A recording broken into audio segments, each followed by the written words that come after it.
Mit-tnejn iċ-ċentru reġjonali tas-saħħa ċensu Mowran fetaħ il-bibien tiegħu u beda jilqa' l-ewwel pazjenti għal servizzi kliniċi tal-outpatient. Il-Ministru għas-Saħħa u l-Anzjanità Tiva ġew qed jingħabel żar iċ-ċentru magħruf ukoll bħala il-Pawla Hub fejn iltaqa' mal-ewwel pazjenti li kienu qed jingħataw is-servizzi provduti. Taħt id-direzzjoni tal-Ministeru responsabbli l-Fondazzjoni għas-Servizzi Mediċi ħadmet biex miċ-ċentru ċensu Mowran jibdew jiġu offruti s-servizzi ta' Speech and Language Pathology u tal-ġinekoloġija.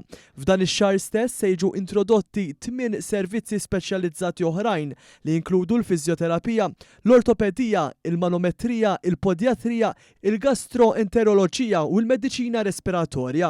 Is-servizz tal-MRI scanner portabbli li diġà qiegħda il fuq minn 1000 pazjent fl-aħħar ġimgħat se jkompli jingħata. Kif wedna, is-servizzi ġewwa ċentru ċensu Mowran bdew millum.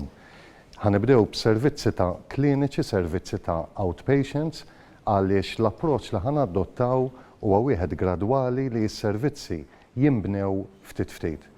Jiena kuntent ħafna bix-xogħol tal-Fondazzjoni għas-Servizzi Mediċi l-FMS kif ukoll il-kuntratturi kollha li għenu ġewwa dan il-post biex inkunu nistgħu nagħtu dan il-post lura l-pubbliku.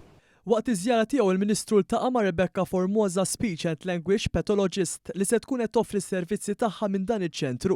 Hija qalet li grazzi għat-tagħmir modern u l-investiment li sar, dan iċ-ċentru se joffri servizz ta' kwalità għolja li minnu se jgawdu l-pazjenti. Ninsab kuntenta ħafna bil-proġett, il-klinik vera sabiħa, kollox modern u ġdid, ir-riżorsi sbieħ ukoll, ħadd gost niftaħhom dalgħodu, eċitata ħafna li l-klijenti tiegħi ħajkunu jistgħu jibbenefikaw minn dawn l-affarijiet il-ġodda u l-servizz tiegħi dejjem ħajkun qiegħed jimprovja.